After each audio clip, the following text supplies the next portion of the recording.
Michael Réau, CEO de Sindup. Bonjour tout le monde. Donc Sindup existe depuis maintenant 15 ans et les 5 premières années ont justement été consacrées exclusivement à l'infrastructure Big Data et au machine learning, à tous les traitements automatisés.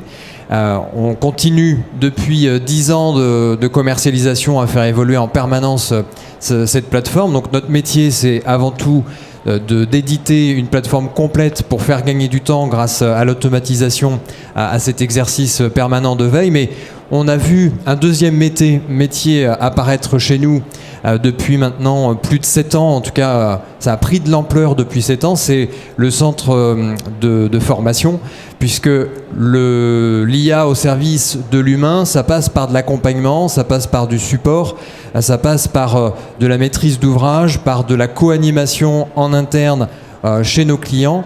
L'un ne va pas sans l'autre. La puissance de l'IA, c'est merveilleux et on arrive à faire des choses qui vont très loin, mais ce n'est rien si les utilisateurs ne sont pas en capacité de se l'approprier.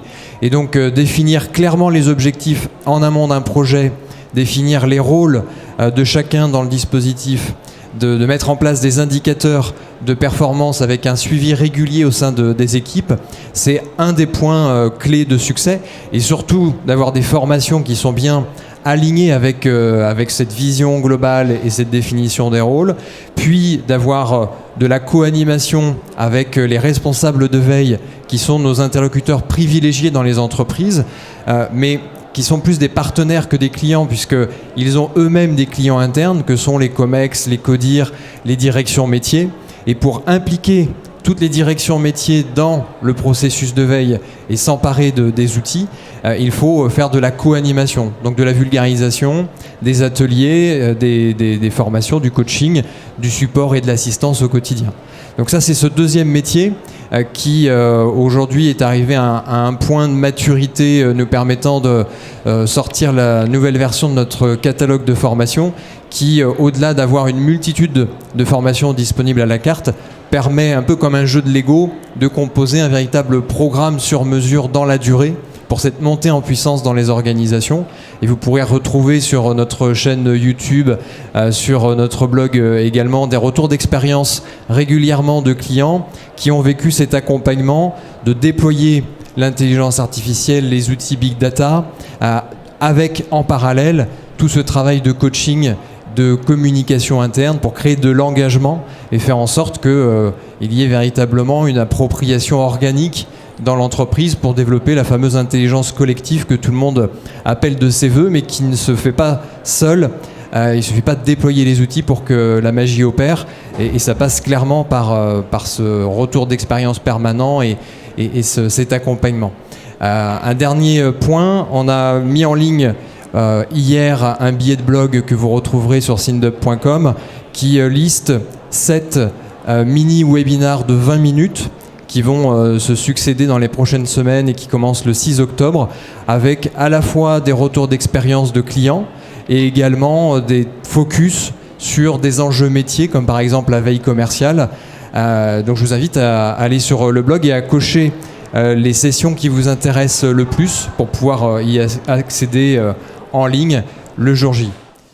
En interne, on est organisé en 3 pôles: le service client, la force commerciale et puis l'équipe technique et R&D. Donc chaque pôle en interne organise des sessions de formation qui sont portées par une des personnes de ce pôle. Donc ça permet déjà de faire de l'échange de compétences et de connaissances en interne. Ensuite, on a recours à des centres de formation externes pour aller chercher des compétences via des consultants et des cabinets nouvelles. Et puis on a un troisième sourcing en termes de montée en compétences au niveau de la transversalité, qui est de travailler énormément en collaboration avec des associations professionnelles dans différents domaines, aussi bien pour monter en compétence sur les sujets et les enjeux de nos clients, puisqu'on travaille dans tous les secteurs d'activité, donc on a besoin d'être au plus près des préoccupations métiers et marchés de nos propres clients. Et puis on a lancé avec une douzaine d'associations professionnelles désormais une série d'observatoires qui nous permettent aussi de rentrer dans une logique de micro-learning, puisque les métiers changent en permanence et ont des répercussions les uns sur les autres pour avoir cette vision très transverse, pour plus facilement imaginer les compétences, les métiers de demain, l'évolution de la carrière et les nouvelles formations qu'il faut finalement aller suivre pour anticiper ces changements. Les observatoires que vous pouvez retrouver en libre accès dans l'application mobile SINDUP délivrent des clés de lecture avec une grande prise de recul sur transformation des principaux métiers, des grands secteurs d'activité et l'impact des technologies de rupture, permettant de pouvoir imprégner nos propres équipes, mais aussi chez nos clients et partenaires, s'imprégner justement de cette vision de quelles sont les compétences d'aujourd'hui, de demain, et comment le plan de carrière finalement nécessite aujourd'hui d'avoir une vision très globale et de ne pas rester cantonné uniquement sur son expertise et son métier d'origine. Donc par exemple pour l'IA sur les fake news, voilà, vous avez des exemples concrets sur la façon dont une IA pourrait traiter ces points-là?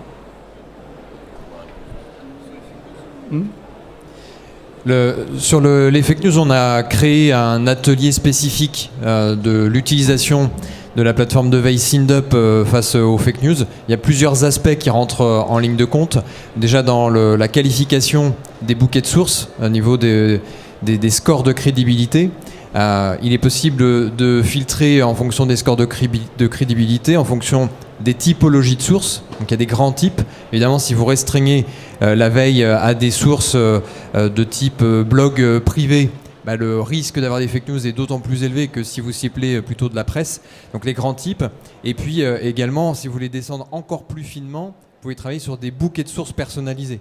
Alors soit des bouquets de sources thématiques qui sont préétablis dans la plateforme, ou bien des bouquets que vous constituez en interne par des importations de favoris ou de fichiers Excel par exemple. Donc ça c'est un premier niveau. Après, au niveau de la configuration de tous les filtres, là aussi il est possible de pouvoir jouer sur le niveau de précision, sur le type d'événement que vous cherchez à détecter.